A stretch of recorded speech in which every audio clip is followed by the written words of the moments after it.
Porque beleza, eu rodei KNN, rodei árvore de decisão, rodei regressão linear, mas qual deles está prevendo melhor o volume? Né? A gente quer aquele que está prevendo melhor. Então, vamos aprender a avaliar isso. A primeira coisa é compreender o que é o erro, que eu até dei um spoiler, né, lá na frente. Um erro é denotado pela letra grega epsilon, nada mais é, supondo que fosse o volume, né? O volume menos o volume estimado pelo algoritmo, seja a árvore de decisão, seja a regressão linear, ou seja o KNN. Tá, beleza. Isso que é o erro. O erro leva o nome de resíduo, ou seja, é o que sobra, né? Gente, o cenário interessante é que tem o menor resíduo possível. Então, vamos pôr um exemplo hipotético aqui. O que seria o meu erro? O volume original da árvore menos o volume predito, né? Para o meu índice ir variando até a última observação. Então, para essa primeira medição aqui, o algoritmo, o volume era 10,3 e o algoritmo classificou como 5,9. Para a segunda medição, era 19,7. Olha só, o algoritmo passou bem próximo, 20,7. Para a terceira medição, era 15,6, o algoritmo classificou como, ele previu como 16,9. Então, parece que está prevendo bem, né? Mas é interessante a gente usar uma métrica para isso, para a gente não fazer isso no olho. Uma das métricas é o MAI. Ela é uma sigla para Mean Absolute Error, ou seja, o erro médio absoluto. Aqui, a gente pode até deixar a fórmula aqui, mas a gente não precisa preocupar muito com a fórmula, não. Vamos direto para o cálculo aqui, que é mais simples que parece. Como é que eu calculo o erro médio? Meu erro médio é 3,9. Ou seja, meu algoritmo está errando em média 3,9 unidades nas suas previsões. Como que a gente chega nesse valor aqui? Eu vou pegar o volume original, que é 10,03, né, que está aqui, 10,03, menos o volume predito, que é 5,09. E eu vou fazer isso aqui em módulo. Essa barra na vertical significa em módulo. O que seria em módulo? Não me interessa o sinal, vai ser sempre positivo. E vou calcular aqui, ó, o erro absoluto. A gente chama de absoluto quando a gente trabalha em módulo, ou seja, aqui vai ser sempre positivo. E faz a mesma lógica para a segunda observação. Lá, ó, era 19, nós subtraímos pelo valor predito, né? Aqui, ó, 19, valor predito, daria negativo, mas como é em módulo, então vai dar 1 positivo. E o que a gente faz? A gente calcula a média disso aqui. Ou seja, é a média dos erros de previsão, né? Então, a gente pode interpretar. Nosso algoritmo está errando em média 3,9 unidades. E para saber se isso é muito ou pouco, né, às vezes pode ser difícil. Então, é interessante a gente usar uma métrica que é em termos percentuais, que é o MAP. O MAP, né? Mean Absolute Percentual Erro. É o erro médio absoluto percentual. Que o cálculo é bem parecido. Aqui eu vou subtrair, né, o valor original, 10,3 aqui, pelo valor predito. Só que agora aqui eu divido de novo. Eu divido pelo valor original. Por quê? Eu quero saber quanto que foi meu erro percentualmente. Então, para o primeiro indivíduo, eu errei 17%. Para o segundo, eu errei 4,08%. Aqui multiplicando por 100, né? Para o terceiro, eu errei 5,9%. Então, percentualmente falando, eu tive um erro médio de 5,29%, que é um erro muito baixo, né? Então, assim, a vantagem de usar o MAP é que a gente consegue saber, né, ter uma melhor noção da grandeza dos erros. Na prática, a gente mostra os dois, mostra o MAI e o MAP, né? Então, o que a gente faz? É a mesma lógica da tarefa de classificação. A gente vai rodar vários algoritmos e comparar, né? Então, aqui eu rodei uma árvore de decisão, que ela obteve esse MAI e esse MAP. Rodei uma regressão linear, teve esse MAI e esse MAP. Um KNN com K igual a 5 e normalização Mimax. É só para relembrar, então, a normalização Mimax é aquela que a gente faz assim, ó, a gente pega o valor da variável, xi, menos o valor mínimo da variável sobre a amplitude. A amplitude é o valor máximo menos o mínimo. Nisso, a variável ela se transforma entre 0 e 1. Né? Então, quando a gente aplica a normalização min-max, a variável vai ser convertida. Ela vai assumir valores intervalares entre 0 e 1. Enfim, na aula de engenharia de variável, nós falamos sobre isso. Está lá gravado também. Mas se a gente tiver alguma dúvida, claro, pode perguntar. E o Random Forest. Então, para variar, o Random Forest foi o que teve a melhor performance. Né? Então, na prática, poderíamos seguir com o Random Forest. Agora, e os procedimentos rollout e bootstrap também são válidos. Então, eu posso pegar a minha eu tenho 30 árvores, né, medidas. Eu posso pegar 20 árvores, treinar meu modelo aqui e separar 10 árvores para testar o algoritmo em dados que ele ainda não conhece. Então, eu treino aqui e aplico aqui. Né? E calculo meu erro aqui. Porque é interessante a gente calcular o erro em dados que o algoritmo ainda não conhece. Né? Porque aqui ele já aprendeu os padrões que está aqui dentro. Mas será que no mundo real ele vai receber dados que ele não conhece ainda? Então, será que ele vai desempenhar bem? Então, o holdout consiste nisso. Em separar uma base para testar a capacidade preditiva do algoritmo. Beleza. Nós temos uma outra métrica aqui, que é o R quadrado. Eu não vou entrar no cálculo dela, mas a gente vai aprender a interpretar ela, porque o R era para a gente. Ela é uma variável que vai de 0 a 1 em percentual, né? Ou seja, de 0% a 100%. Como é que a gente interpreta o R quadrado? Vamos supor que o R quadrado, aqui, vamos supor que a gente tivesse mais uma coluna aqui, seria o R quadrado. O R quadrado aqui fosse 80. Mas a gente, 80%. Como a gente interpreta? As variáveis preditoras escolhidas explicam 80% da variação do volume. Né? Então, essa que é a interpretação do R quadrado. É o quanto as variáveis preditoras explicam da variação.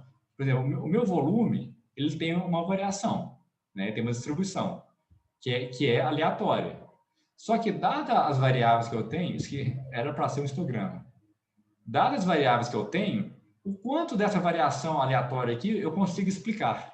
Então, nesse caso aqui, seria 80%. Seria um bom valor.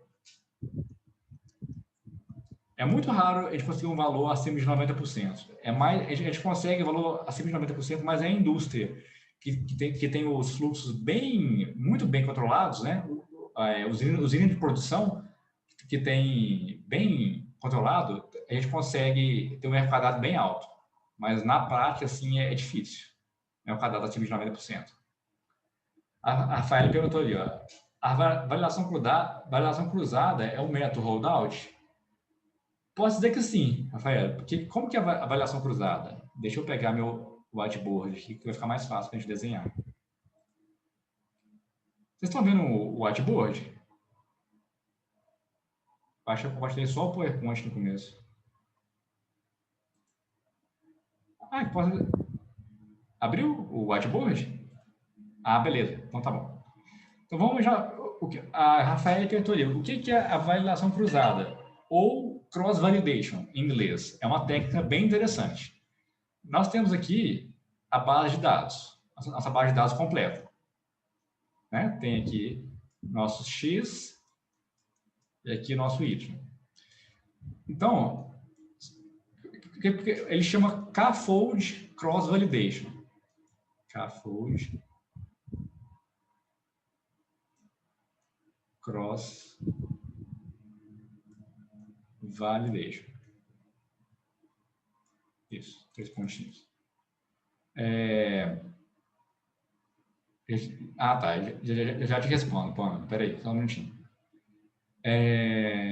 Então, vamos supor o seguinte, a gente define o K igual a 3.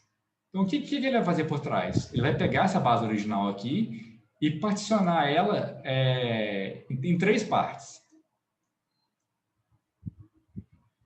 Na primeira parte, ele vai considerar as duas partes restantes como treino e treinar o algoritmo e aplicar na parte restante. No segundo momento, ele vai separar aqui, ó, aqui a parte 1, parte 2, a parte 3. Aqui ficou em 4, né? Vamos supor que seja 4, então. Beleza. Então, aqui é a parte 1. No segundo momento, a parte 1, 3 e 4 vai ser a base de treino.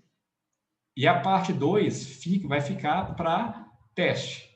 No terceiro momento, a parte 1, 2 e 4 vão ser a base de treino. E a parte 3 fica para teste. E no último momento, a parte 1, 2 e 3 fica para treino e a parte 4 de teste.